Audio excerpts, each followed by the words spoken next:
I'm here tonight talking to Howard Bloom, who's a fascinating person and an author of many books and a polymath of sorts. And we've known each other by electronic communication for quite a long time. It's something exceeding a decade, but we've never met either in person or electronically by video until now. And Howard is definitely, well, he's a singular sort of person, and he has a very broad range of knowledge, as broad as anyone I've ever encountered, I would say. And so what I'm going to do first is turn this over to him so that he can tell you a little bit about himself and about what he's done.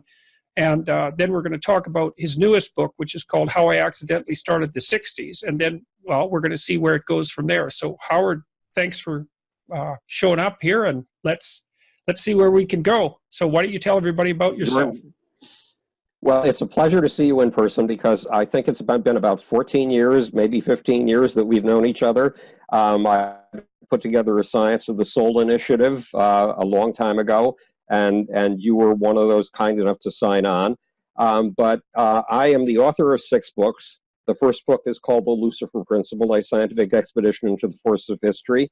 And even though it's about 25 years old, people are buying it because it feels like it was written yesterday for tomorrow. And people call it their Bible. The second book is Global Brain, The Evolution of Mass Mind from the Big Bang to the 21st Century.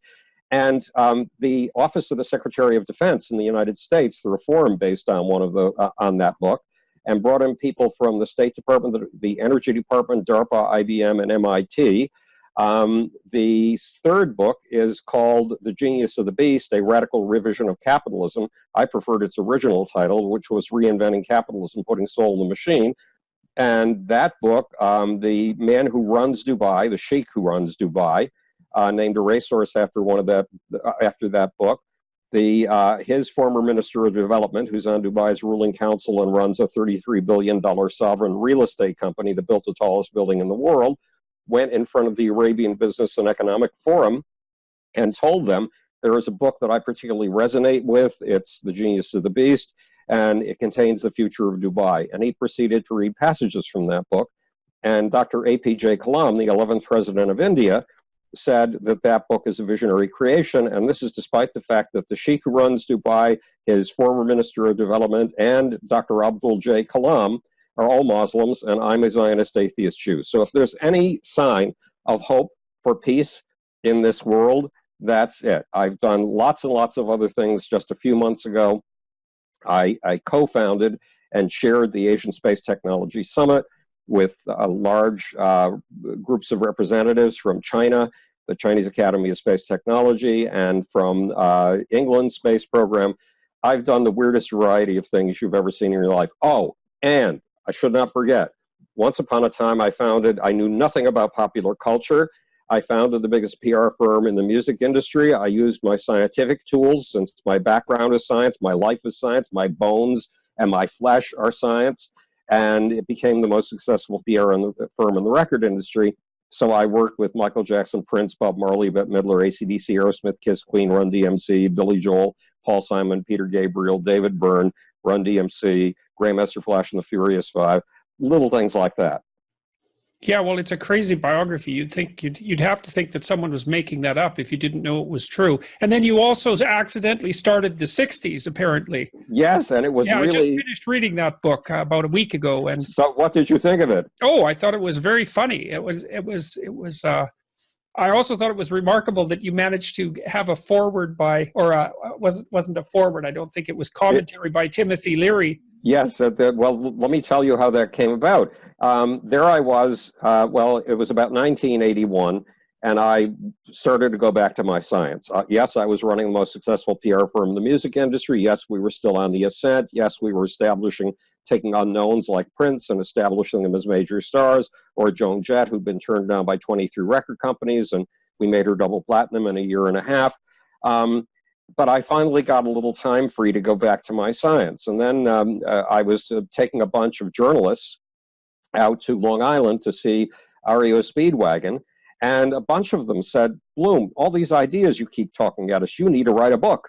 And one of them took me under his wing and actually mentored me, Timothy White, who wrote for the Associated Press and Rolling Stone. So I started working on a book in 1984. About 1988, I had gotten up and running and written the first chapters on a vacation. And then I came down. Well, two things happened. First, I really needed to get out of publicity in the music industry. I had satisfied all of my intellectual questions because there were a set of questions I was answering. What are the mass exhilarations, the mass ecstasies, the mass emotions that are the forces of history, that power historical change? That's what I was after, and you see that in miniature with the Beatles or with Michael Jackson or with Prince. So I gotten as far as I could. I mean, U2 had approached me to represent them. I wasn't interested. Mick Jagger had sent an emissary to talk about representing him. I wasn't interested. I'd been through all of this already. Well, let me ask you a couple of questions there. So, I mean, the first question would be, I think, what is it that you had done that had prepared you for that, and how did you manage it? So I guess that's two questions. But also, what did you learn from all of that? Well, these are very good questions. To prepare me for this, Martin Gardner, from the time I was 10, I was reading 2 books a day. My teachers hated me because I was reading a book under the desk at all times and never, ever paid attention to them. And many of these were science books, and I read the Scientific American from cover to cover. And Martin Gardner, who was a mathematician, had a column called Mathematical Games. And I learned what I know from mathematical games. It taught me certain techniques I was able to bring into the record industry. Now that's a hell of a stretch. I mean, yeah, but a singular story. So so elaborate on that. Well, what it taught is how to look for correlations, and more than mathematical techniques for finding correlations, it gave you a gut feel of what a correlation looks like, so that you didn't have to go off to a world of mathematics that was so arcane that it had no relationship to reality. You could take the search for correlations into the real world.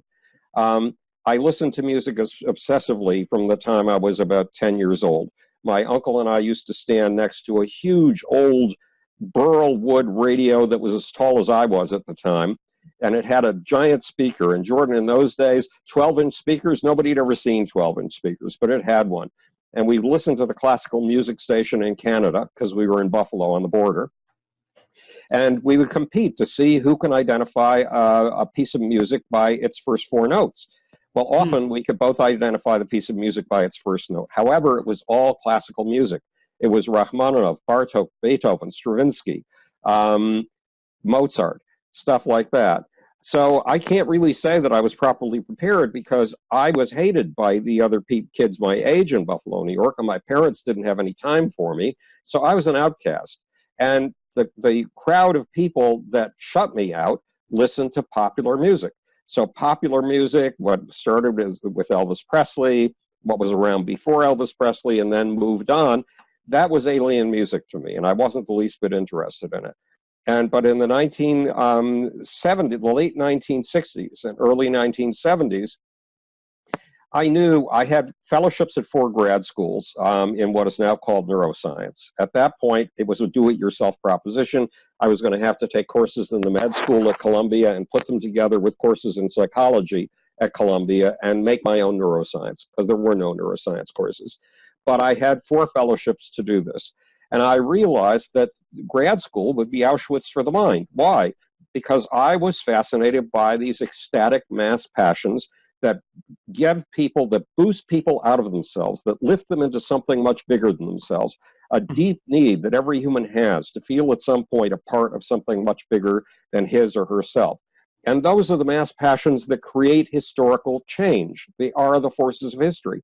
And I was not going to get to study mass passions. I was not going to get to make contact with mass passions if I went on to an academic career. I'd be spending the rest of my life giving paper and pencil tests to 22 college students in exchange for a psychology credit. Now, exactly how much ecstatic experience are you going to see in a classroom of that sort with paper and pencil tests? 0. The entire phenomena I wanted to understand would not be there anywhere in my life. So I took advantage of the fact that I had basically been kidnapped in my junior year by the poet in residence at NYU, who had said, look, Bloom, when everybody clears out of the room, close the door. I need to talk to you. Well, Jordan, that means a bawling out, right? So I waited till everybody left. I shut the door. I sat down in the "you're about to be balled out" chair. And the poet in residence said to me, look, last year I asked you to be on the staff of the literary magazine. You didn't even show up. This year, you are the literary magazine. You don't even have a faculty advisor. The minute you walk out that door, you're it. Now walk out that door. And I walked out the door looking totally baffled because I hated literary magazines. They were the most boring things you had ever seen. You could have a group of Vikings, each of whom had drunk a quart of ale, bonking up against the wall and bonking each other. And if you put a literary magazine in the room, that pale blue cover and the mischosen type would either put everybody to sleep instantly or would drive them out of the room. So I looked very confused, and a student walked up to me and said, you look troubled about something. Can I help you? And why don't I take you down for a cup of coffee? I didn't know what a cup of coffee was. I'd grown up with lab rats and hamsters, not with human beings. But I followed him obediently down the stairs. And when we sat down at the coffee shop and I ordered water and he ordered coffee, he said, if you could do anything you want with this magazine, what would it be? And I said, a picture book. So Jordan, I learned that question. That question is a very valuable tool. So I turned it into Experimental and Graphics magazine, and it was a wild hit. And it was a wild hit not just on campus, where they doubled our budget for the second issue. It was a wild hit in the art directorial community. I think you covered that in how I accidentally started the 60s, if I remember. Right. I think it's in there. Yeah. So what that allowed me to do is when my wife was putting pressure on me. She had a previous husband who was a student. She was tired of having student husbands. She made it clear in a kind of sotto voce way that if I went off to grad school at Columbia, I could kiss her goodbye. Not a nice idea after 3 years of marriage. So with all these pressures on me, I threw my lot in with the artists that I'd assembled for this magazine. We formed an art studio, and the first year we earned $75 a piece, which is just enough to get you food and possibly a little bit of shelter in New York City. But eventually I made it on the cover of Art Direction magazine. I invented a new animation technique for NBC TV.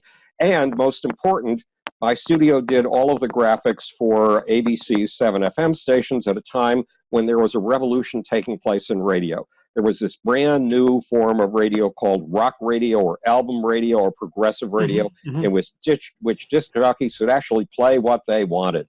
And I was there because ABC's 7FM stations all converted to this new progressive format, and they used me and my art studio to get that across to kids all over the country. I see. So you were responsible. Well, I got to thank you for that, because I listened to album-oriented FM stations a lot when I was a kid, and lots of people did, but I didn't know you had a hand in that. So that was a very good thing.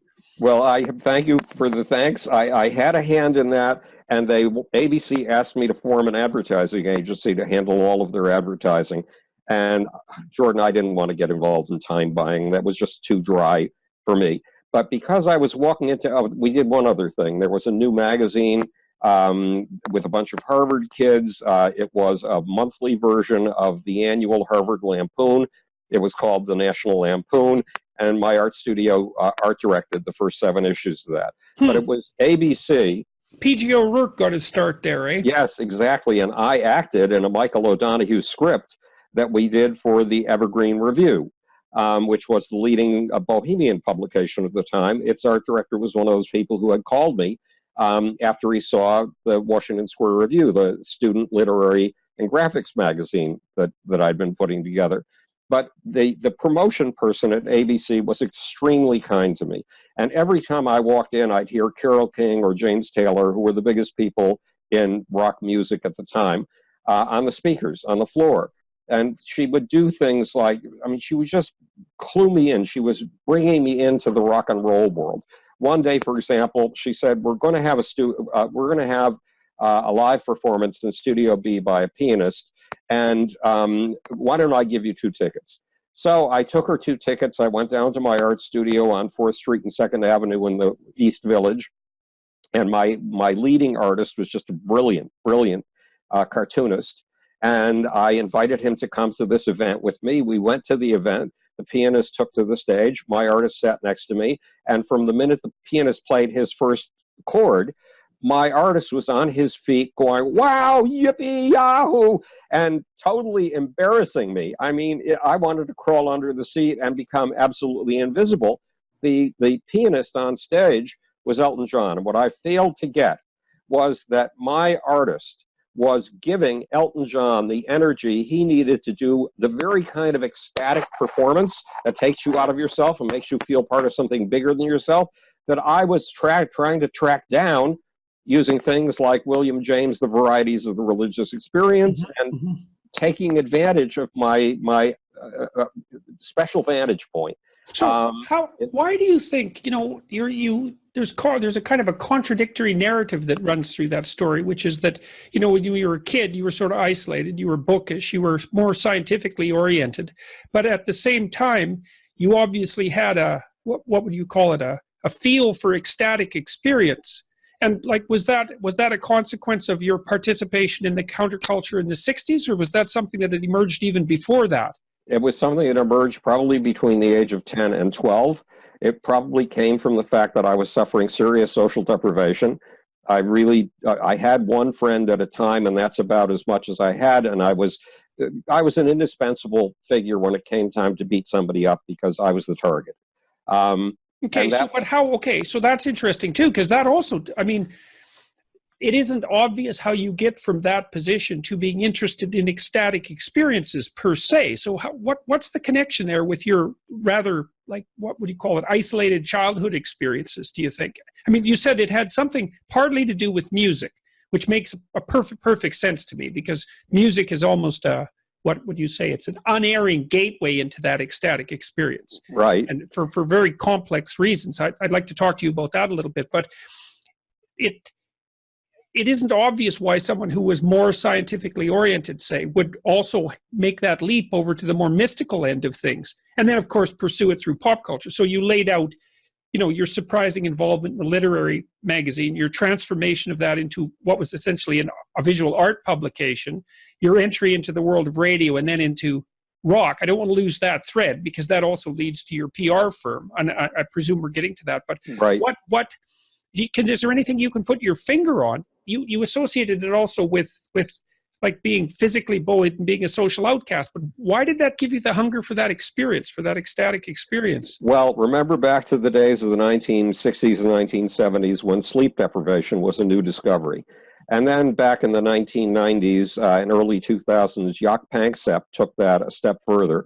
And in his studies of rat behavior, he discovered that if he deprived a bunch of child rats, little rats, baby rats, if he deprived them of the ability to play, and didn't give them access to each other as peers until they'd become adults, they suffered play deprivation, and they spent just as much time playing with each other as adults as they would have spent playing with each other had they been allowed to as children. Okay, so I want to make a quick lateral move there, and we'll get back to that. I've been thinking about these strange modern manifestations of identity fantasy, or that's what it looks to me like, these people who are playing at what do they call them, otherkins, and playing with their identities in a really fantasy-based way. And sometimes I wonder if part of that isn't a consequence of play deprivation in childhood. Well, that sounds like a distinct possibility, but remember, Herman Hesse said that there are somewhere deep, dark in the mind, there's a closet with 10,000 hidden personalities. One of the things that I discovered, we're going to get out of chronological order, but one of the things that I discovered when I first became full-time involved with rock and roll was the story of Alice Cooper. And the story of Alice Cooper reveals something about the question that you just raised. Okay. Alice Cooper was a little bit like me when he was a kid. His mom used to dress him up in a suit every day, and he was a gawky, thin, with a huge nose. I was gawky, thin, with a huge nose. I can identify. I never wore suits, though. And he was always a teacher's pet. And the result was the other kids hated him. And he was kicked around and beaten and excluded the way that I'd been kicked around and beaten and excluded. Then one day, a neighbor was in his kitchen who was into a Ouija board and making contact with spirits through the Ouija board. So a spirit allegedly contacted her and said, I am the ghost of a witch who was burned at the stake in the 16th century or 17th century. And you, pointing to Alice, I'm pointing to, his name was Vince Fournier at the time, pointing to Vince, you are my modern reincarnation. And my name is Alice Cooper. Now, when Vince Fournier went on stage in a dress with mascara at a high school talent night for the very first time, playing his own music, chopping up baby dolls with an axe, which is the more real person? Vince Fournier, the shy little kid dressed up in a suit who gave apples to his teacher, or Alice Cooper, the person on stage who comes to life with an ecstatic identity that makes him a surfer on the back of those mass passions, those mass exhilarations that make the forces of history? Well, Alice, of the two, they're both real people. Mm-hmm. And they're both inside of Vince Fournier. But the one that's in there that has the greatest passionate intensity is the Alice Cooper, not the Vince Fournier. And that's why, though he had been picked on and none of the kids in his school had liked him, the minute he finished his first performance, all the football guys who used to beat the crap out of him surged down to the foot of the stage and volunteered to be parts of his band. And wow. when he was super famous, some of those guys were still mainstays of his band. We carry many selves around inside of us. And my job in PR was to find people who deserve to be iconic. And then to explain to them, first of all, I will not, if you think that I, as your publicist, am going to fashion an artificial mask, an image, and through that make you a star, I'm going to get you an appointment with my best competitor immediately. You'll be with him in hours. If you're going to work with me, you have to understand something. The music you make is about human soul. That comes from the very soul of you. And what happens to you when you go out on stage and feel as if yourself leaves you and you are danced like a puppet, or like a puppet on a string, like a marionette on stage, the force that moves you, that's one of the gods inside of you. That is your soul. And what you're experiencing with that audience is a soul exchange. If you're willing to put up with the fact that music is not about marketing, music is not about product, music is not about downloads, music is about the exchange of human soul, then I will work with you.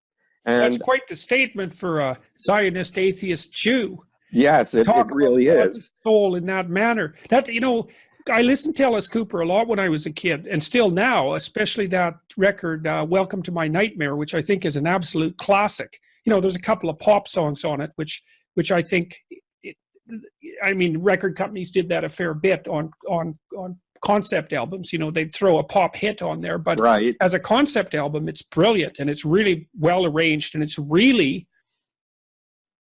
like not horrifying exactly, because that's not exactly right, but it's unbelievably dramatic, I would say, right. Theatrical in the best way. And I really think it's a work of genius, that Welcome to My Nightmare. So, and I had no idea that was Alice Cooper's background, although I did hear that he was the child of a minister. Is that also correct? Oh, no. His father was in the aerospace industry in Arizona. Oh, okay. So big aerospace territory. Right. But a lot of the kids who were turned on to Alice Cooper and were turned on by other shock bands like that were the children of ministers, the children of deeply religious people, right. Children of the religious right. Right, because he's bringing out the other side of things. He was bringing out the other side of things. Right. Yeah. Well, and he's obviously the precursor of people like Marilyn Manson. Yes, exactly. Marilyn Manson was a sort of cheap, even though Marilyn Manson was kind enough to be good to me, Marilyn Manson was a kind of cheap takeoff on Alice Cooper. Didn't have the staying power that Alice seems to have had. Mm-hmm. But the point is that one of the things that I told you, if you were going to be my client, is you don't just owe your audience your songs. You owe your audience your life.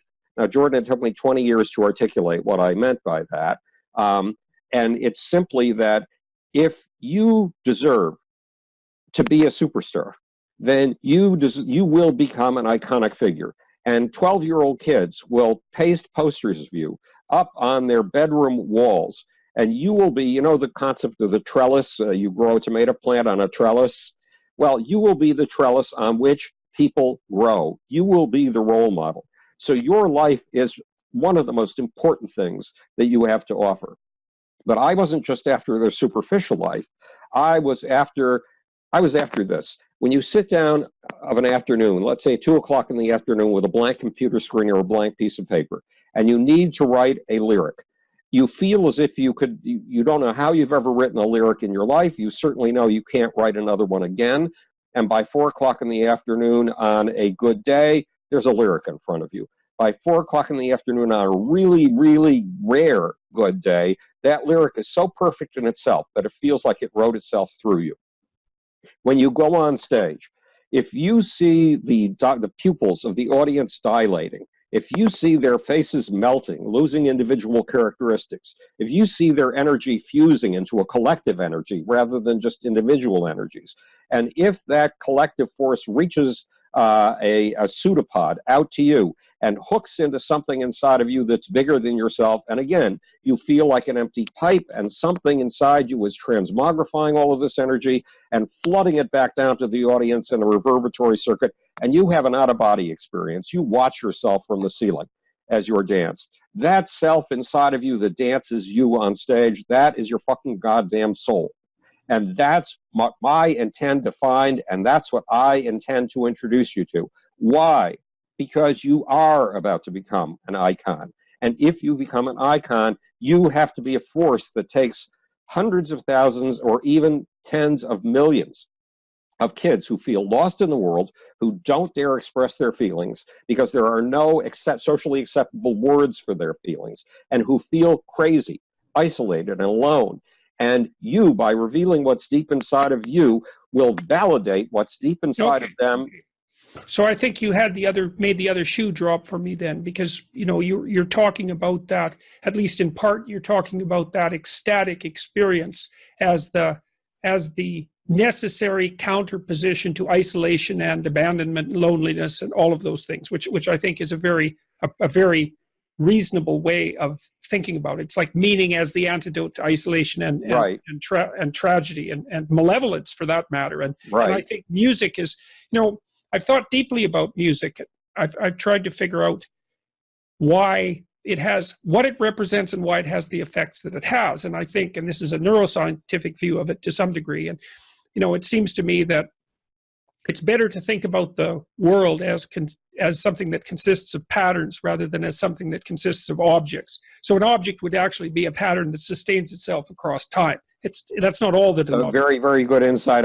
You get applause for that. Well, thank you. And so then you think, well, you can even think about the way the visual system works this way. So we tend to think that there's a world out there, and then there's an image of that world projected onto our retina, and then the image is reconstructed, say, in our visual cortex, and then we can become conscious of that image and plan our actions in consequence of that. But that isn't how it works.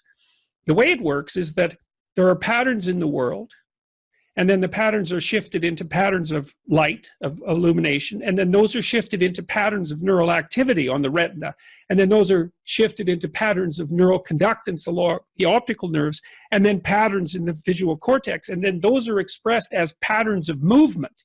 So it's all the transformations of patterns, and the meaning of a visual perception is the pattern of action that it gives rise to, which is why you need embodiment to be able to perceive. And I think the reason that music speaks so deeply to us of fundamental meaning is because it's actually the most representative art form. Because people think about it in some sense as the least representative art form. I don't think that's right at all. I think it represents the reality that exists in a profound sense beyond what our senses reveal to us moment to moment. And so it puts people, then when you're moving to the music, and you're all moving to the music, or when you're dancing, let's say, with someone else, and you're as pairs and you're all dancing together, it's the patterns of the cosmos, so to speak, manifesting themselves as the patterns of the music, manifesting themselves as the patterns of your body in syncopation with everyone else. So it's also a symbolic representation of a harmonious and ideal society. And it is something that's beyond us. And so it's interesting. So I get it. So partly what you're saying, if I understand you, is that for you, the ecstatic collective experience that was associated with music, for example, and pop music perhaps, was, you could see that very clearly as the antidote to painful isolation. And I mean, one of the things that struck me as near miraculous about music, especially in a rather nihilistic and atheistic society, is that it really does fill the void that was left by the death of God. And it's partly because you cannot rationally critique music.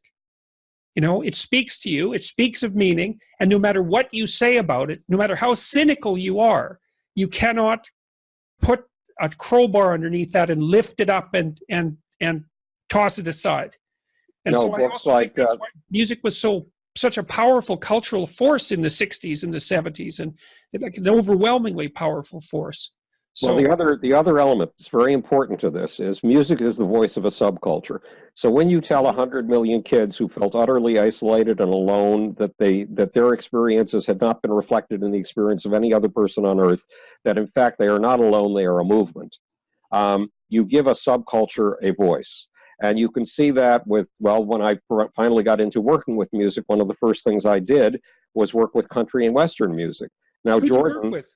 I worked with a company called Dot Records. I was hired by Gulf and Western to found a public and artist relations department for their 14 record companies. And one of those companies was Dot Records. And Dot Records was #3 on the country charts. And that it was with third place company. And it wanted to be #1 in country and Western music. Now, when I was a child, when I was about 3.5 years old, I woke up on a Sunday before anybody else in the house had woken up, went out to the front room where there was sunlight, which I didn't get to see as often as I'd like, and turned on the radio. And because it was 6 o'clock in the morning or something like that, what I got were farm reports and country and Western music. This was in 1946 or something like that, or 1947. And I immediately knew that that music was alien to me, and I knew that it was the music of another subculture that would not necessarily be kind to the subculture from which I came. So I never liked country music. But in the 1970s, when I got this position with Gulf and Western, one of the things I crusaded for the hardest was country and Western music, because I felt that these people had a right to express their identity. I felt they had a right to get beyond the ghetto of the Bible Belt, which is where they were kept and where they were suppressed. It was an era of subcultures finding themselves and expressing their right to exist. It started with music really does seem to have that binding capacity, you know, and I think there's also something neurological about that, because, and tell me what you think about this, if this is in accordance with your observations, but it seems to me that the music that people listen to as they're catalyzing their adult identity, say between the ages of about 14, 15 to 20, you know, there's a real intense period of neural pruning that occurs at the end of adolescence. So you get a tremendous amount of neural pruning after you're born in the early stages of infancy, because you have a lot of neural connections, and then a lot of them, you kind of die into your childhood self. Right, you're born with twice as many neurons as you will actually need. Right, exactly. And so you're a massive possibility, and then you die into your actuality. And then that happens again in late adolescence, right? Which is also when schizophrenia develops, because that process seems to go wrong for some people. But as you're dying into that adult identity, one of the things that seems to catalyze that is the music of your culture at that time. And that also seems to unite you in some way underneath rational thought with the people of your generation, let's say, with the people you'd have to cooperate with and compete with. And so there's something really deep about that too that's not well understood. And so I don't know what you think about that. The second element of that, because it's a brilliant observation, and the second element of that is that in your late teens, your prefrontal cortex gets wired up. Now, what's the prefrontal cortex? We talk about it as the center of administration in the brain, executive functions. Its primary job is making you human. What does that mean? You would think that means encouraging certain things like creativity and thought. No, the job of the prefrontal cortex in making you human is to repress things. It's to damp things down. It's to inhibit things. And you are learning which things to inhibit after you've become utterly grafted into your subculture. And what is one of the elements that has grafted you into your subculture? Music. And so what Freud would call the superego is formed to a certain extent based on your subcultural connections that you've developed as a teen. Right. And again, music helps identify that subculture of which you feel a part. Right. Well, okay. So partly what's happening there is that because music is poetic and also it's poetic and emotional, let's say. It also constitutes the pre-rational substrate from which the values of that subculture emerge. So it's like it's part of the mythological substructure of the values of that culture, and you can Makes absolute sense. Yeah, you can see that expressed in the lyrics in particular, right? And which lay out a system of values in some sense. You can really see that with something like hip hop, for example. Well, roughly 95% of the lyrics in pop culture are about mating. They're about mating rituals. They're about courtship rituals. And you, as a person the meeting has been upgraded by the best and now includes, okay, God knows what it was trying to tell us. So at any rate, you have just emerged from childhood. Your hormones, your sexual hormones have begun to act. Girls as young as 11 can become pregnant already. And you are obsessed with finding your place in the world and finding a mate. And courtship rituals mean an awful lot to you. They're what you are about to embark on for the next 10 years of your life, at least. And so this obsession with courtship rituals, with mating and dating and breaking up and betrayal and all of that kind of stuff makes absolute sense. Right, exactly. Well, and the thing is, music frames that too, because it gives you something that's in common with your potential mate. And it also gives you a set of rather, I wouldn't say stereotyped activities, but at least predictable activities that are associated with courtship and mating. And so that would be going to concerts and going to movies, which are heavily musically influenced, and dancing and even discussing your shared immersement in whatever that subculture happens to be. So, right. And my guess is that at some point music provokes oxytocin, because oxytocin is the ultimate bonding hormone, and music is a bath in the sense of human belonging, in the field that even if you're alone and you're listening to Pandora or Spotify all by yourself, it feeds you social bread and meat. And in the nervous system, the central nervous system, everything boils down to inhibition or excitation. There's a hormone of excitation, and it's glutamate. There's a hormone of inhibition, and that's GABA. And oxytocin feeds down into the GABA system, the system that keeps you calmed down, basically. It gives you a sense of peace. Now, music itself, the first I have to give you an experience that I had that allowed me to see into all of this.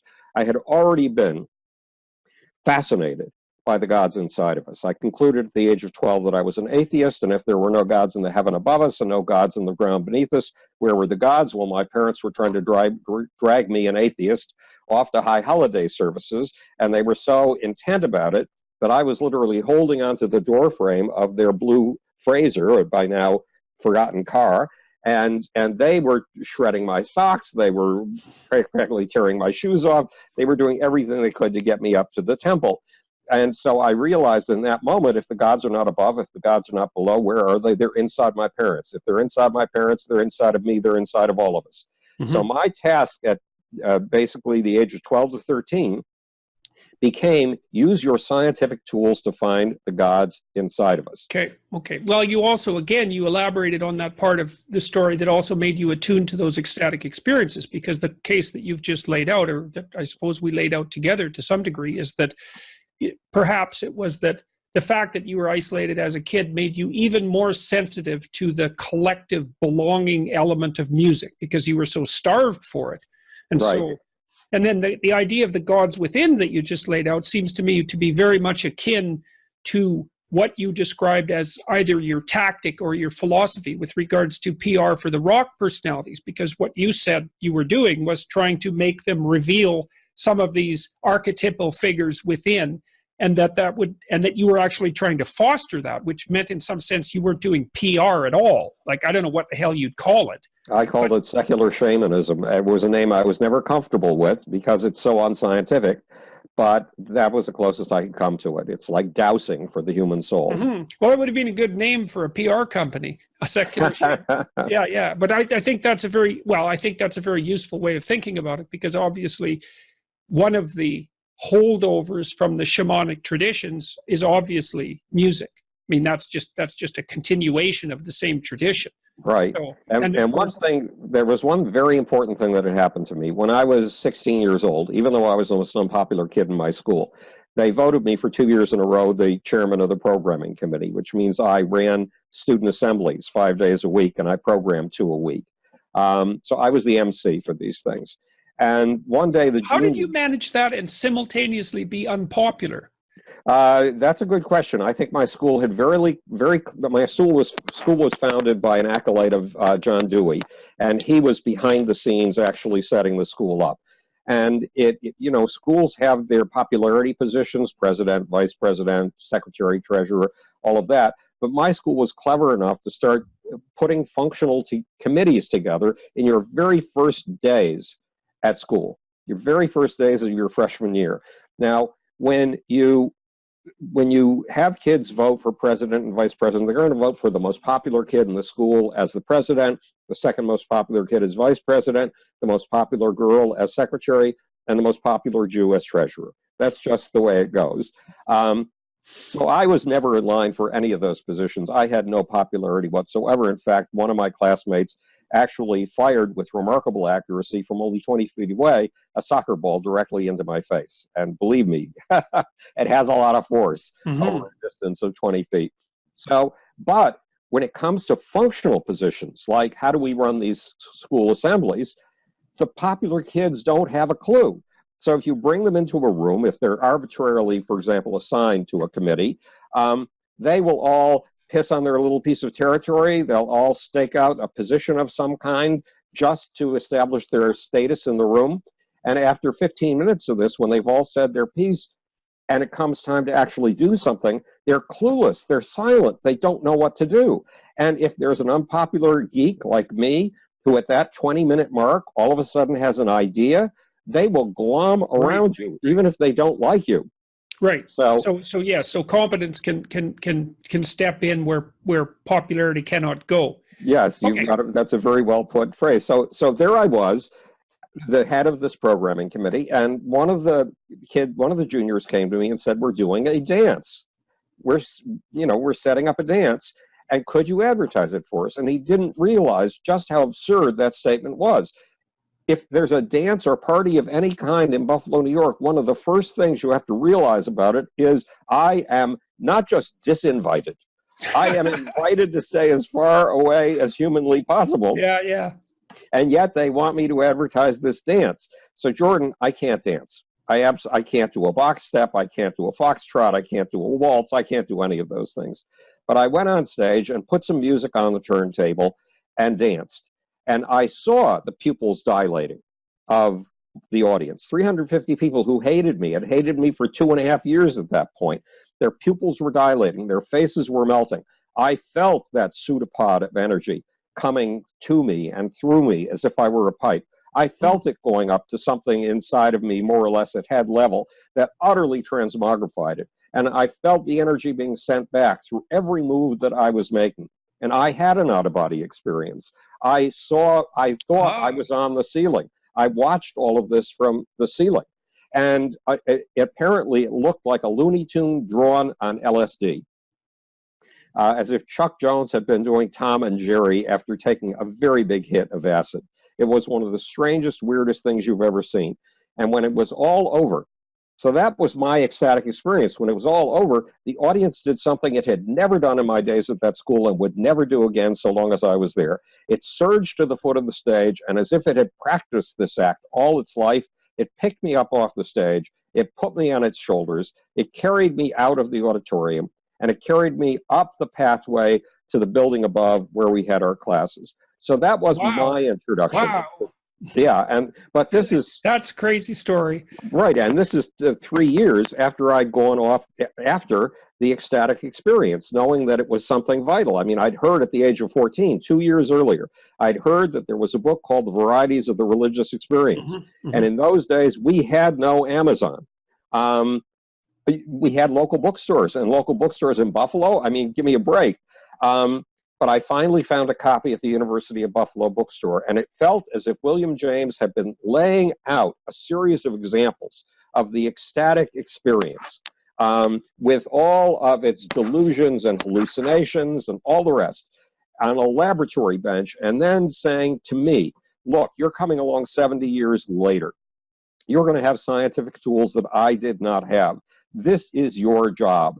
And it was my job, not just because William James was giving it to me, because something deep inside of me was crying out to understand it.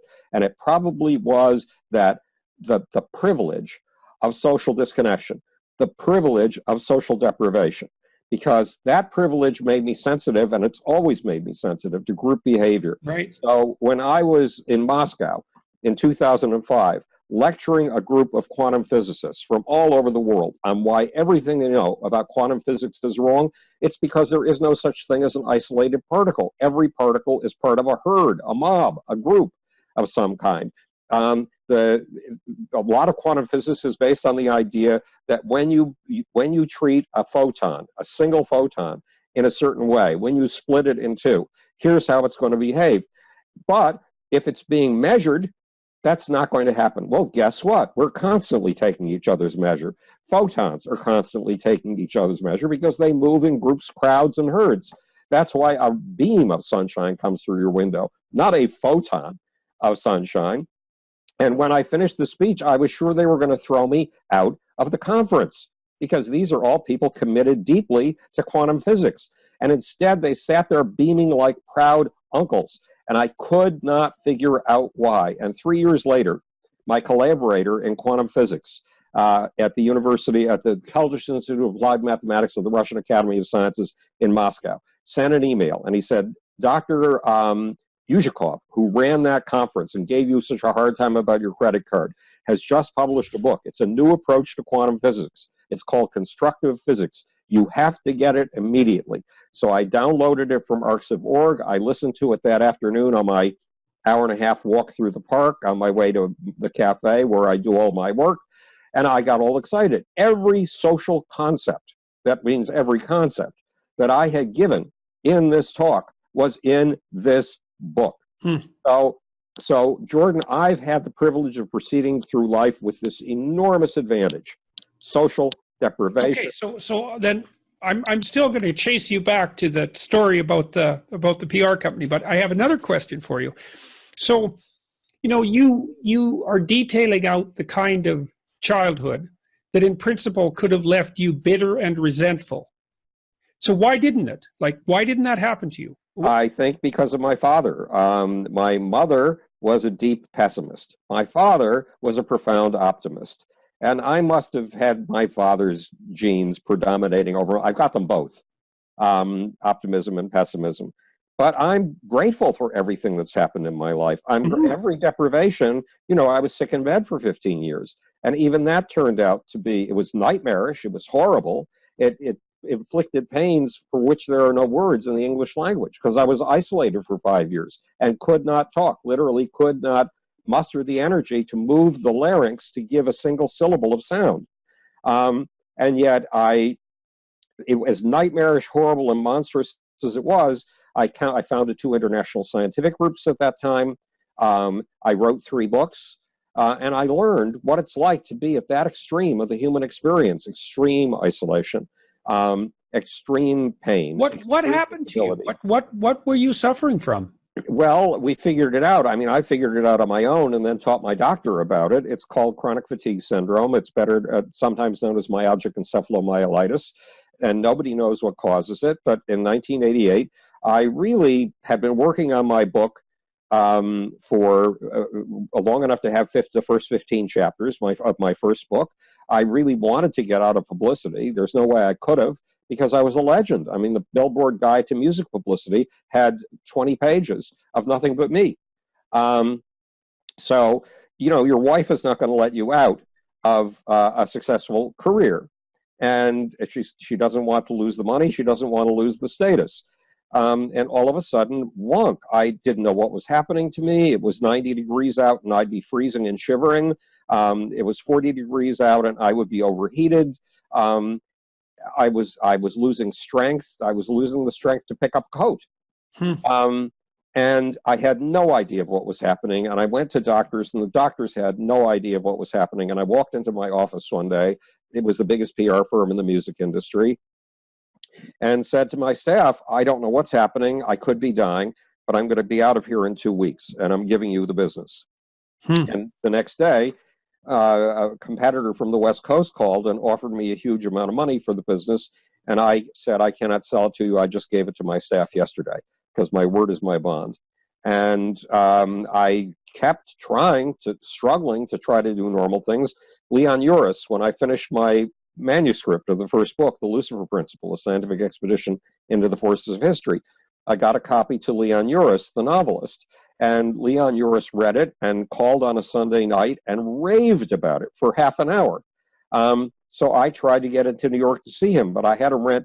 Are you ready for this? Because I couldn't afford this. I had to rent a limo so I could lay down in the back seat all the way into Manhattan to see Leon, and then lay down in the back seat all the way home. That's not the world's most glamorous limousine story. No, it's not at all the world's most glamorous limousine story. And eventually I learned I couldn't even do that, and eventually I became too weak to even try, because I was just lucky to be able to get to my bathroom, but if I tried to get to my kitchen an extra 10 steps away, no, my body wouldn't let me do it. And one of the lessons I learned in my childhood, again, when I was 16 years old, poetry was extremely important to me. And I learned a lesson from two poets. One was Edna St. Vincent Millay, and her poem Renaissance said to see the infinite in the tiniest of things, which was definitely a goal on my list.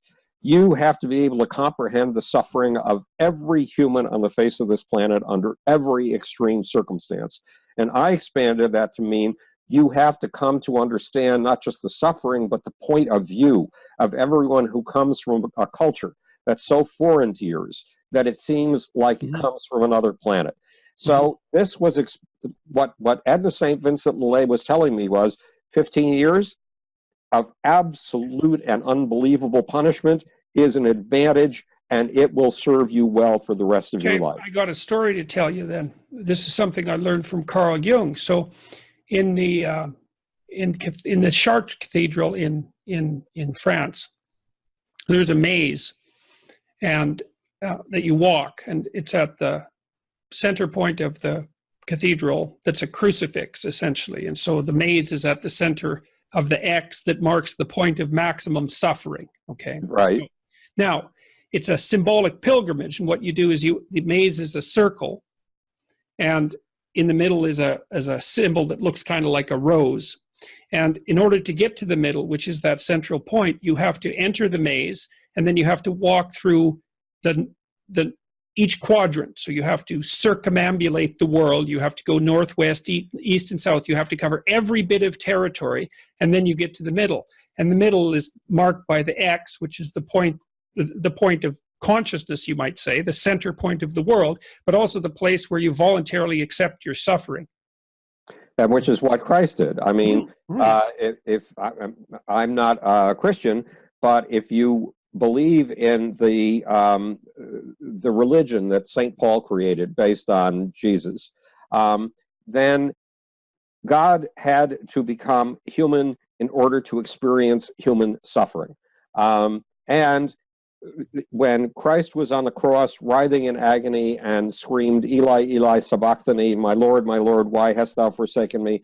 It's because God needed to experience the absolute extreme of human despair in order to carry out his task of saving mankind. And one way or the other, religion talks to us really about what we need to do. I've got this saying in here. Let me see if I can find it. It's not in front of me at the moment, but give me a second, because it's very important. It's an epigram that I wrote a few years ago, and it says, since there is no God, it is our job to do his work. God is not a being. He is an aspiration, a gift, a vision, a goal to seek. Ours is the responsibility of making a cruel universe turn just, of turning pains to understandings and new insights into joy, of creating ways to soar the skies for generations yet to come, of fashioning wings with which our children's children shall overcome, of making worlds of fantasy materialize as reality, of mining and transforming our greatest gifts, our passions, our imaginings, our pains, our insecurities, and our lusts. This is the work of deity, and deity is a power that resides in us. In other words, if these are things that we imagine that Jesus has done on our behalf and on behalf of a more ethereal God in the sky. These have to be our aspirations. Indeed, one of my books, The Genius of the Beast, A Radical Revision of Capitalism, talks about material miracles. The very laptops with which we are having this conversation, the very Zoom software that we are using, these are fucking material miracles. And we are here to save each other. When Joan Jett's manager came to me and said, Joan has been turned down by 23 record companies, and if you get her just one line in one of the trade magazines, a record company will snap her up and make her a star, and I can go back, he said, to being a songwriter and a producer. And I sat him down on the couch and said, Kenny, that's not the way things happen. The day no record company is going to sign you on the basis of one sentence. The day a record company signs you is the day your trouble's beginning. And you have to fashion a Panzer tank strategy that can ride over every obstacle you can possibly imagine. So if you work the way I work, 17 hours a day, 7 days a week, if you do everything I tell you to, I guarantee you we will have a star in 2 years. One thing that I knew is that I Love Rock and Roll was going to be a hit. Now, what does that have to do with secular salvation? Everything. Because according to work that was done with beeper studies in the 1980s and 1990s, we all cycle through about 7 major mood swings a day, we adults. It's more like 22 for kids, for adolescents, which means we go from heaven to hell and back again 7 times a day. If I can succeed in making Joan Jett a star so that her song, I Love Rock and Roll, appears on the radio, and you love that song, for 3.5 minutes, that song is going to yank you out of the misery of a personal hell. That is secular salvation. If, on the other hand, I'm working with a filmmaker, and I've worked with a bunch of films, who can yank you out of yourself for 1 hour and 10 minutes or 1 hour and 50 minutes, that's over an hour of secular salvation. Well, isn't there always angels playing music in heaven? Isn't that the thing? Yes, unfortunately, it gets very boring up there because all they do is sing the praises of God. That can get, Well, maybe that's what Joan Jett was doing too, Yes, exactly, making hits for heaven. Yeah. So, At any rate, anything that a God can do, anything we imagine that a God can do, that's our aspiration, and that's what we have to do our best to achieve. Now, we don't achieve these things in a single lifetime. Sometimes we engage in multi-generational projects that last 100, 200, or 300 lifetimes, 300 generations. But flying, we can see the myth of Daedalus has flying in it. Daedalus makes a pair of wax wings for his son Icarus, and Icarus indeed flies. He just flies a little too close to the sun and melts the wax and falls into the sea. So that dream has been around for at least 2,800 years. How many generations did it take to make that real? I can't even do the arithmetic, but it took until 100 years ago, until 110 years ago, to make that dream come true. If we persist, and I don't just mean individually, I mean collectively, if we persist generation after generation, the things we regard as godly, we can achieve. And we must. We must. Okay, so I'm going to go back now. I'm going to go back. I agree with you. I mean, I also think that, and what do I mean by that? Well, I think part of it is that I can't see that we have anything better to do. No, in fact, that's a very good phrase. This is something I've been talking to people about a lot in the last year, and it seems to be resonating particularly with young men, is that because, and this is maybe partly also tied into your idea of the benefits of deprivation. It's like, in some ways, each person is permanently lost because we're fragile and finite and mortal and all of those things. And so the game is up pretty much from the beginning. But one of the things that's so interesting about that is the fact that you're going to lose everything also means that you could risk everything. That's a very interesting point, Jordan. The one thing that comes out in your book, because I read it a month or two ago, I know it's not coming out until something like February, is there's a definite Christian perspective, and it is a stern and austere perspective in the book. And what you just expressed comes from a deep Christian perspective. We're going to lose it all, so we might as well risk it all. And I would agree with that, even though I come from a very different kind of perspective. How did you arrive at that? Although we're saving that for a later podcast when I will interview you about your book. Well, for me, it was a matter of trying to understand, I would say, mostly trying to understand what happened in the Holocaust. Well, me too. But that's strange because you're about 10 years younger than I am, maybe even more younger than I am. How old are you? Well, I'm 74. Okay, I'm 55, so. Okay, so there's a big difference. But I did 350 push-ups this morning, and I was very disappointed because last week I did 600. So wow, yeah. that's well. So you've got me on the push-up front, I must say. Yeah. So, but you were absolutely right, and that phrase of yours, we have nothing better to do.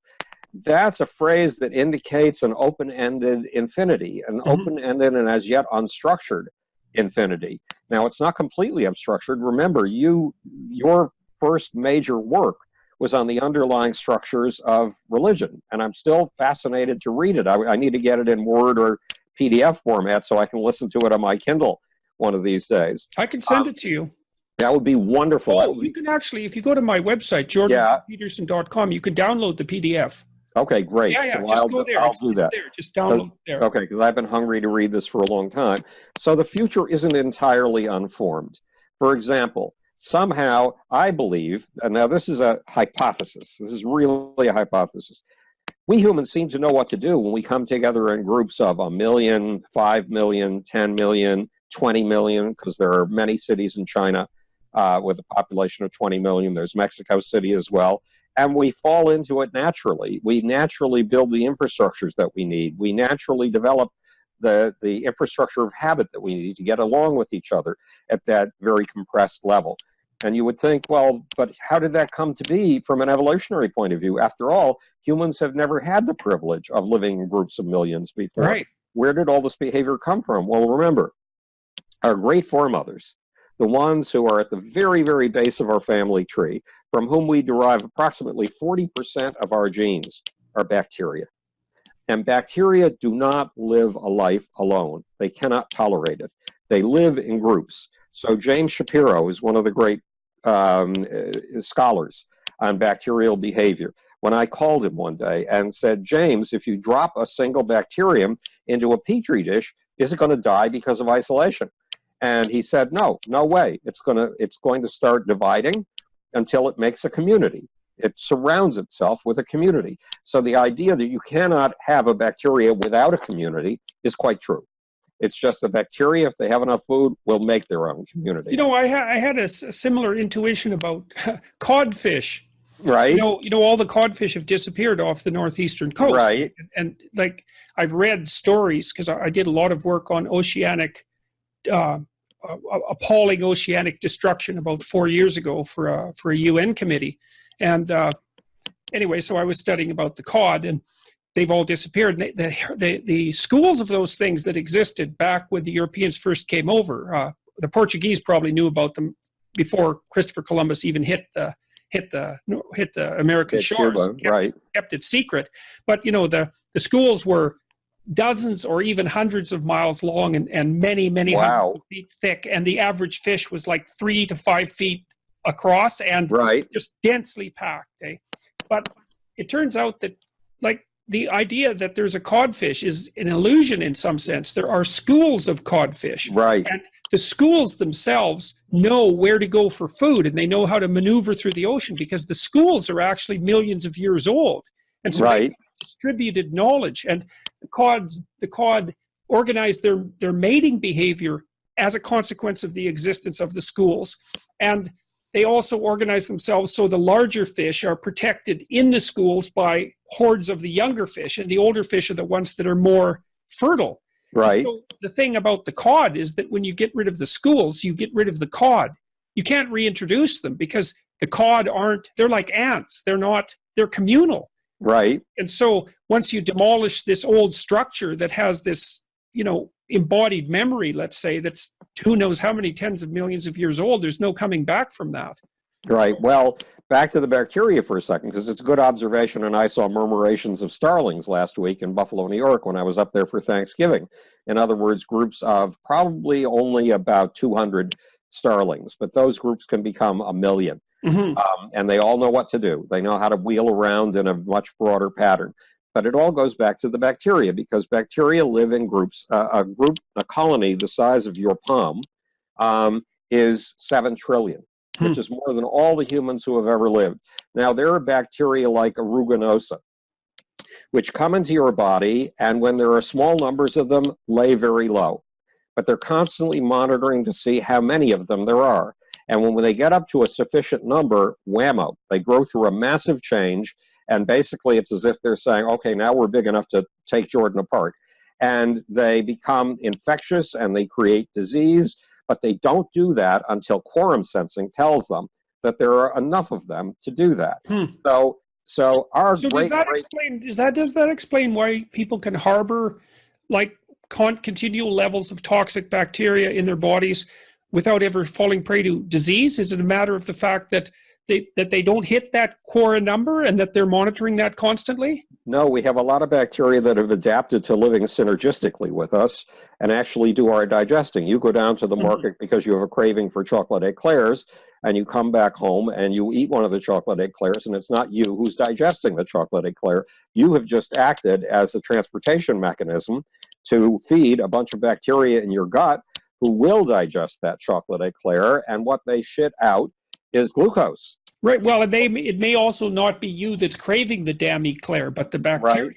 And the fact is that the bacteria, were just at the beginning of this research, but bacteria have an ability to influence your behavior. Right. Exactly. Exactly. So, Far more than we think. Right. Exactly. So, and to engineer in a fine point fashion your behavior, should they so choose. The basic idea is that bacteria have been through this business of living in vast, vast multitudes before, and they have certain evolved social behaviors that turn them into effective groups that allow them to constantly find new food, to constantly find new housing.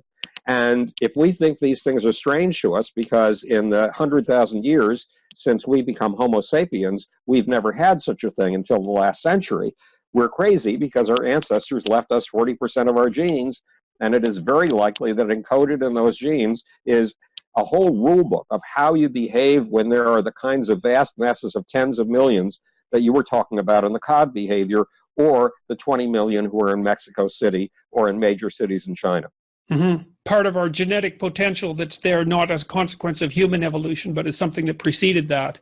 Right, exactly. But it's a guess. This is a hypothesis. At the moment. So let's go back. Let's go back to we'd left your biographical story at the point where you had finished the art magazine and being successful at that, and then were introduced into the FM stations, and so that was the beginning of the PR firm. So tell me what happens after that. Just to mention it again, we were actually here talking about how I accidentally started in the 60s, and we've skipped over the whole story of how I accidentally started in the 60s. Well, we'll get a chance to talk. We'll get a chance to talk again, I think, because obviously there's things we could talk about for a very long period of time. Oh, good. So basically, there I was helping get progressive radio off the ground. And also, when I was 12, a girl had turned her eyes to mine. It was 8th grade. She turned her eyes to mine, and I was startled because no girl had ever done that before. And in fact, then she locked into eye contact, and I was even more startled because that had never happened to me before either. And she said, "I told my mother you understand the theory of relativity." Now remember, I had been in science for 2 years at this point, reading 2 books a day. I had annealed copper, I had made coils, I had made cold cream from an industrial formula. I had I'd helped to co-design my first computer, and it won several science fair awards, and I had built my first Boolean algebra machine. Oh, and my mom had schlepped me off to the University of Buffalo to sit down for a meeting with the head of the graduate physics department at the University of Buffalo, which was probably a courtesy call that he was going to allow me 5 minutes for, and I was in there for an hour. And we discussed the hottest topic of the time, which was the interpretation of the Doppler shift and Big Bang versus steady state theory of cosmology. That's why he kept me in there, because it was the very year when the chief champion of steady state theory, Fred Hoyle, knew with absolute certainty he was about to demolish George Gamoव's theory of the Big Bang, and it would never be heard from again. So this was the hottest topic in science. And when we got out, the guy towered over my head and he put his hand on my shoulder and he said to my mom, you don't have to study for grad school, or you don't have to save up for grad school for him. He will get graduate fellowships at any university he wants in theoretical physics. So that's a good day. That's a good day. So I had a history in science already. And when this girl turned her eyes to mine, she said, I told my mother that you understand the theory of relativity. And I couldn't confess, Jordan, even though the truth at any price, including the price of your life, is the first rule of science for me. I couldn't confess that I didn't know that, because what did I have going for me? Yeah, so, I think God will forgive you for that. Well, so I jumped on my bicycle and I went down to the library, and the librarians literally knew me better than my mother did. And I said, give me everything you've got on relativity. And they shoved 2 books across the desk at me, a great big fat book by Einstein and 2 collaborators, and a little skinny book by Einstein all by himself. And I started with the big fat book because I'd learned at that point in life that if you go through something you don't understand at all and you shove yourself all the way to the bitter, vicious end, by the end, you come out understanding something, if only on a gut level. So I was doing that with the big book, and the big book had about 7 words of English on each page, and the rest was all mathematical equations. And mathematical equations are Greek to me. I've never understood them. So at 8 o'clock at night, I suddenly realized I'm only 50 pages into this book. And my mom's going to put me to sleep at 10 o'clock tonight. And if I don't go to school understanding the theory of relativity tomorrow, I'm going to be humiliated. So I turned to the little skinny book. And it was written just by Einstein, all on his own. And there was an introduction to the book. And sometimes it feels as if the author is stepping out through the pages, grabbing you by the lapel, putting his nose to yours, and shouting a personal message in your face. And that's how it felt. Einstein grabbed me by the lapels and said, Schmuck, listen up. If you want to be a genius, it's not enough to come up with a theory only 7 men in the world can understand. To be a genius, you have to be able to come up with that theory and express it so clearly that anyone with a high school education and a reasonable degree of intelligence can understand it. So Albert Einstein had told me to be a writer. And so I was operating a writing career while I was in undergraduate school. And then advancing it when I started the art studio. The goal for me at that point was your next step to be the writer Albert Einstein told you to be is you have to write for magazines. And one day I'd walked into the office of a magazine carrying the portfolio of my art studio and wearing an outfit that I bought from a designer that I was collaborating with on designing stuff. And the women at this magazine, it was an underground magazine called Rags, an underground fashion magazine. It was bankrolled by one of the people who bankrolled Rolling Stone. And the women didn't look at my portfolio. All they looked at was what I was wearing. And they said, do you have more of those? And I said, yes, I've got a whole closet full of them. And they said, can you write an article about that? Well, I'd been looking for my big break with magazine writing. Einstein's imperative was at my back. So I said, of course I can. And I wrote an article, and then I became a contributing editor, and I wrote 175 pieces for them. And then one of the other contributing editors started a new magazine called Natural Lifestyles, and it made me a contributing editor there too, which meant I was getting up at 6 in the morning, going without a stitch of clothes on to an old Remington 1940s non-electric typewriter, pounding away at writing until 8 or 9, going into the art studio, getting that up and running, and then coming back home and sitting there with a pot of coffee until 11 o'clock at night when I put myself to sleep. And I was getting tired of this, Jordan. It had been going on for a year. So because of the National Lampoon, because there was a great big steady check coming in every month, my artists voted me out of my studio. They didn't want to pay me the percentage that they owed me. And for me, that was like getting sick. It was a fortunate thing. Because I'd been there for 3 years, and I could have continued there forever running this art studio. But I was busy writing, and one day I was covering, of all things, a parapsychology convention for Natural Lifestyles, the other magazine I was a contributing editor to, and I was taking notes frantically because I have no memory. If I don't note it, it's going to disappear. And somebody walked up to me and said, do you want to edit a magazine? Well, between my freshman and my sophomore year of college, I had gotten a job writing for the Boy Scouts of America and had written their chapter. I'd rewritten their chapter on masturbation for the Boy Scout handbook. and I'd written the chapters. Is that a line in your CV? Yeah, yeah. Somehow that keeps showing up, and because remember when I first got onto science at the age of 10, it was because a book appeared in my lap, and it said the first two rules of science are these: the truth at any price, including the price of your life. And it told the story of Galileo, and it told it all wrong. It told it as if he had been Giordano Bruno and been willing to go to the stake. No, that's not true.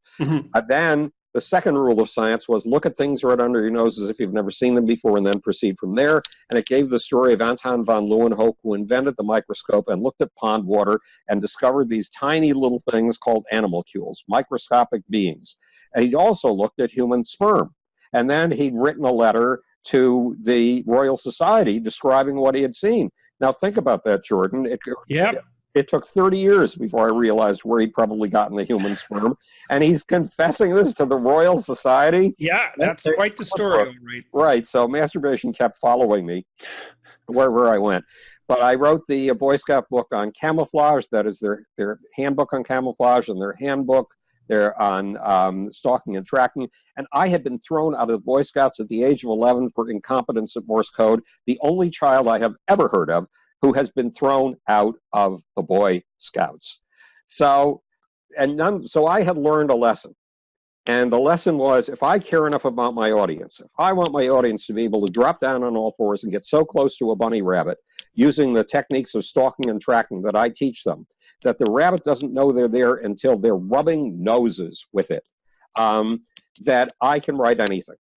So I didn't ask what the magazine was about when this kid walked up to me and said, do you want to edit a magazine? And we didn't have Google in those days. So I had the name of the publisher that I was supposed to set up a meeting with, but I had no idea who he was, and there was no way to look him up. And I had no idea what his magazine was. I walked into his office. Two editors were in the process of packing up their stuff and leaving on the opposite side of his office suite from his office. And I knew nothing about rock and roll. It turned out that the magazine was called Circus, and it was a rock and roll magazine. And he asked only one question: can you turn out a magazine in 2 weeks? Because he had 2 weeks before he had to deliver his magazine to the printer, and his editors were leaving. And I said yes. And I turned out the magazine in 2 weeks. And that's how I became the editor of a rock magazine.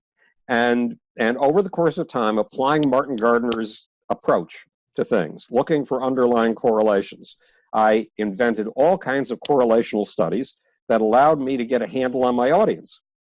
And I learned that my audience wasn't interested in the traditional format of the rock magazine that my publisher adhered to, which is only cover a band that's of interest to your audience once a year. I discovered that, like the audience for Time magazine, which my boss wanted me to imitate and which I read from cover to cover when I was a child, Time magazine has an article of the president not once a year, every single week. It's a running soap opera. And if they have a secondary character like Henry Kissinger, he's in there at least every other week. And then there are tertiary characters who may show up once every 4 months. But you need that star track, that A track, that presidential track. And I discovered that that I had one artist that was twice as popular with my audience as his nearest runner-up. Right. That was Alice Cooper. And the closest runner-up was David Bowie, but David Bowie looked pathetic by comparison with Alice Cooper. So I went to my publisher, and I'd taken the sales figures, and I'd worked out additional correlations, like the fact that if we had cover lines about people who were in the top 10 on the album charts, the week we came out, we sold magazines, which means that with a 4-month lead time, I had to learn to predict what was going to be in the top 10 on the album charts 4 months in advance. So I went to my publisher. I had a complete format for him. I said, I guarantee you, this is only one of 3 statements of this kind I've ever made in my life. I guarantee you that if you use this format, we will increase the sales of our magazine. And he was kind enough to let me get away with a total overhaul. And the result was we increased in the next 12 months by 211%.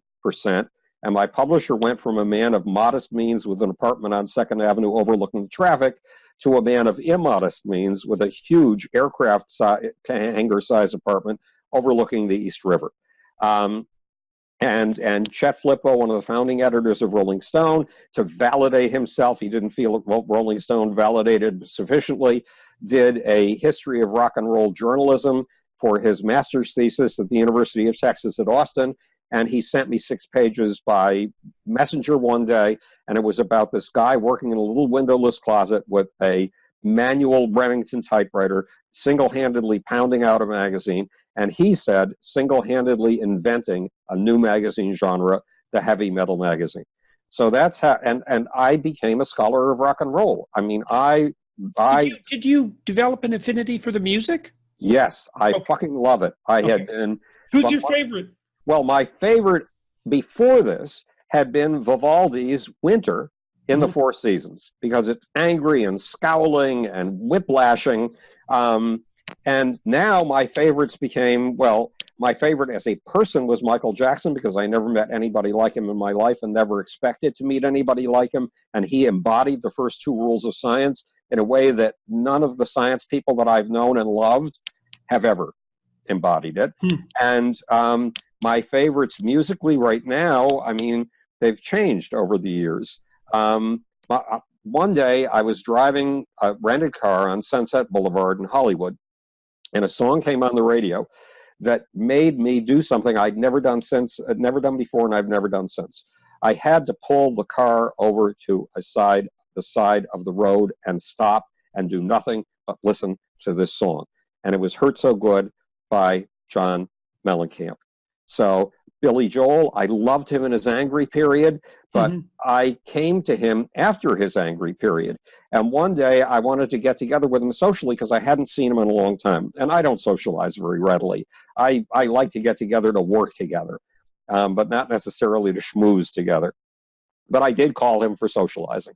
So we met for breakfast at a restaurant at the outdoor cafe part of a restaurant on the ground floor of the Essex House, where he had an apartment. And he came down the elevator carrying this child's notebook. You know how when you're in first and second grade, your parents buy you a black covered, marbled with white notebook to write in? Well, he had one of those. And he put it in the middle of the table while we were talking. And he explained something. And he said, when I was growing up, and we were teenagers, and we would hang out on the corner just watching all the girls go by.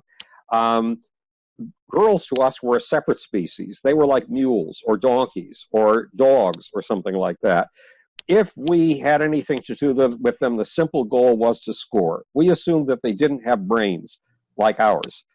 And I met a girl last night, Billy said, who utterly defied those rules of what girls are.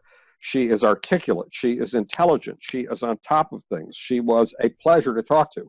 Now, Billy had informed me the first time I met him at his home out on Oyster Bay that, I mean, he had a piano room, and it had a big grand piano.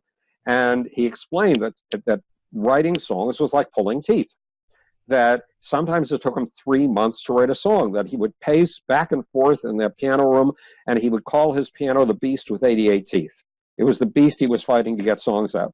Well, Billy explained that after coming home at 2 a.m. from meeting this astonishing woman, he had sat down with this little notebook, and he had written an entire album full of songs. Wow. He met his muse, did he? Yes, and it was Christy Brinkley. And yes. And well, you could see how she might inspire a song or two. Yes, absolutely. But the point is that it was Billy's most vapid album, at least to me, that I'd ever heard from him. And it's an album that I really am not interested in listening to. But his angry period, when he was angry with his first wife, Elizabeth, hey, those were really, really good songs. Paul Simon astonished me. One day I was in the elevator over at the Broadway, whatever it's called, building, Broadway Studios or something like that, the building he owns with Lorne Michaels of Saturday Night Live. I was in the elevator, and I bumped into Paul, who was my client. I did Simon and Garfunkel's reunion tour in the park, or reunion in the park, and then I did Simon and Garfunkel's reunion tour. And Paul had a piece of paper in his hands. And I said, "What's that?" And he said, "It's the lyrics for my next album." Now remember, I was so heavily into poetry that poetry changed the nature of my life when I was 14 to 16 years old, and that I was the editor of a literary magazine that won 2 National Academy of Poets prizes, in addition to the stir it caused in the art community. So I asked if I could see the lyrics. It's hard to describe this, but when I read the lyrics, my knees almost buckled. Which I album almost was it? fell to the floor. Bones and Stones or something like that. I'm terrible with album names. It was some of the most astonishing poetry I'd ever read in my life. And it reached so deep into me that I literally was losing control of my body. So I asked him if he minded if I showed the lyrics to one friend, just one friend, at the New York Times. And so we went into his office, we made a Xerox, and I walked out with the Xerox of the lyrics. Now, I had learned that the media is like sheep, and that if you can take one of the lead sheep and turn him in your direction, that you can change the perception of an artist within the critical community. And I had a friend who was an outsider and yet a lead sheep because he was at the New York Times. And he was an outsider because he was gay before you could admit that you were gay. So even I didn't know that he was gay. I just knew he was a little bit strange, and that I, as a consequence, felt protective of him. And I called him and said, I have just seen the most amazing lyrics I've ever seen in my life, but for all I know, it's an illusion. For all I know, I've somehow hyped myself into this. If I send you the lyrics, can you tell me if I'm crazy? And 2 hours later, I sent it to him by messenger, and 2 hours later, I got a phone call saying, you are not crazy. So Paul Simon has amazing, astonishing gifts. And beyond that, I mean, I love rock and roll and blues-based artists. So these days I'm listening to Joe Bonamassa and Johnny Lang and Beth Hart, who I think is the best vocalist I've ever heard in my life. Beth Hart. Yeah, Beth Hart is just amazing. She takes everything that Etta James did and everything that Janis Joplin built on the base of what Etta James had done, and takes it 5 levels beyond what you ever thought any vocalist could ever. Well, that's major praise, because Etta James was quite the creature. She really was. She was an original. So that's, but we skipped the story of how I accidentally started the 60s. Oh, well, look, let's do that. Like, that's a good place to stop, I think, you know? Okay. Because we got into, well, we completed the story. We completed that story. I would love to talk to you again. It was an absolutely great conversation. And well, for me, it's a privilege because I love your thinking about music, about religion in terms of its underlying archetypes, because that's a part of my life quest. But you've gone out and explored a part that I would never have had the time to explore with a mind that's yours. And so it's going to be different than mine. So I will download the PDF. Yeah, well, I hope that, well, especially because you've read the second book, this 12 Rules for Life, that should open up Maps of Meaning, which is a much more, I would say it's a much denser book, and it's probably not as well written, although I think I'm not complaining about it. It accomplished the goal that I had set out to accomplish, which was, well, you've experienced some of it with 12 Rules for Life, and I'd be very interested to hear what you have to say about Maps of Meaning. So let's talk again. Well, you're going to talk to me, I think, in January. That was the plan, right? Yes, we were going to talk in January or February when the book is out. Yeah, so we'll set another talk somewhere in the schedule. Are you in New York? I'm in New York. I'm sitting here in Park Slope, Brooklyn. Well, maybe if you wouldn't mind, the next time I come down to New York, we could meet. No, really absolutely. Like yes. Let me know as far in advance as possible because my calendar books up. Okay.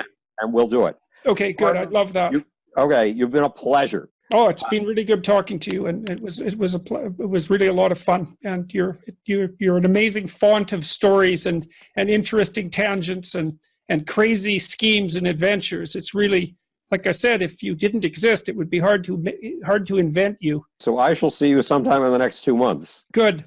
Great. Okay, thanks, Jordan. Have a great night. Yep. Okay. See ya. Bye. Bye.